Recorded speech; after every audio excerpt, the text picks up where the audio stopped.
This is exactly what the NBA wants. We've got a playoff game in Dallas tonight, right? And it's exciting in a way, but it's also nerve-wracking at this point in the season that so much is up in the air.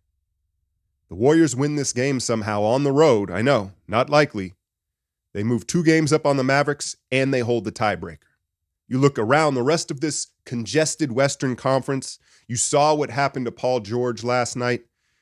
It looked catastrophic, but sometimes it looks worse than it actually is. But I think it's probably safe to assume his season is over, and the Clippers are not nearly the threat that they once appeared to be.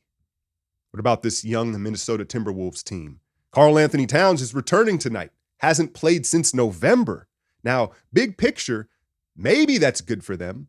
But right now, you imagine it takes some time for him to be reintegrated, and they could take some lumps in his first few games back. And so I think if the Warriors can pull this game off tonight in Dallas, they should be in the driver's seat as far as avoiding this play-in tournament, whether they're in 5th or 6th place. Now, what's more important probably than even playing in the tournament is the week off. When you look at a veteran team like this, we know the stats on the back end of a back-to-back, all these guys 30 plus. If they could get that week off, I mean, that could be worth its weight in gold. And as pessimistic as you could be about this season and how it just kind of feels cursed and it's never felt right from the start, there is a world where the Warriors enter this playoff with GP2, Andrew Wiggins, and Andre Iguodala all in uniform.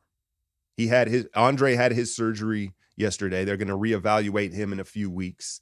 We still don't know the Wiggins situation, but it seems like GP2 is inching closer and closer to playing. And so they could somehow stumble into these playoffs after this crazy season with a whole different look, and how spooky that would be for the rest of the Western Conference. But let's take this one game at a time, because that's the approach they need to take right now. Tonight in Dallas. Now, Luka and Kyrie have been in and out of the lineup. I'm going to go ahead and operate under the assumption that they're both going to play because of how big this game is. When you look at Andrew Wiggins and the turnaround in his career, the optics, the narrative, it started really in last year's playoffs was the turning point, was the true turning point as far as guarding Luka Doncic, guarding Jason Tatum, guarding Ja Morant. Well, we know he's not around, so it's Jonathan Kuminga's time to step up in that spot, and he looks more than ready to do so. And so tonight, we know you're not going to stop Luka, but if you can make him work for his points, keep him inefficient, keep him off the foul line, that's going to go a long way in who wins this game. And the thing is, this is the next talking point for the NBA in the offseason and some of the alterations of the rule changes. That off arm is crazy, right? Giannis and Luka are the biggest beneficiaries of using that off arm downhill, and they always get the call.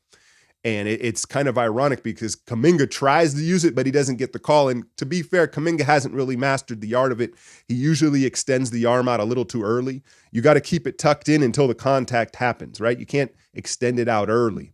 But how the referees decide to call that tonight is going to be, a storyline, because if we know that Luka, it's very, very real possibility he could go to the line 20 times if they're just going to let him every time there's downhill contact blow the whistle. Can young Kuminga guard Luka and make him work without getting in foul trouble and sending him to the line over and over again? Point 2, Steph Curry-Kyrie matchup. Now, I'm not here to talk about all-time big picture. It's not a conversation, right?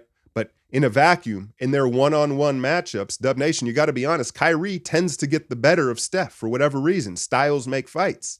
Well, tonight in Dallas, man, I'm not saying Steph's got to outplay him, but he's got to play him even. If Kai has 28, Steph's got to have 28, 30 points, right? If he can play him even and Kuminga can make Luka work for his points, I think they've got a pretty good shot of pulling this out. It's not like Dallas has been world beaters lately either. Now, the other element of this is Draymond Green. He's had a miserable road trip. There was the suspension, and he just looks spent right now. You know, some people are telling me, oh, he's checked out on the season. He's got one foot out the door. Maybe. But the thing about Draymond is I'm not going to question his competitive spirit.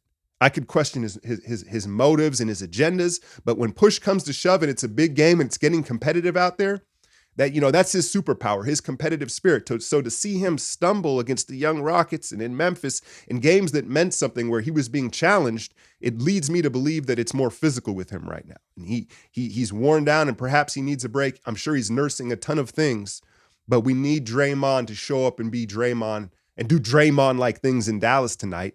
Because again, if they can pull this off, I think they're in the driver's seat to stay out of that play-in, get that week off, and then maybe some luck in how things turn out.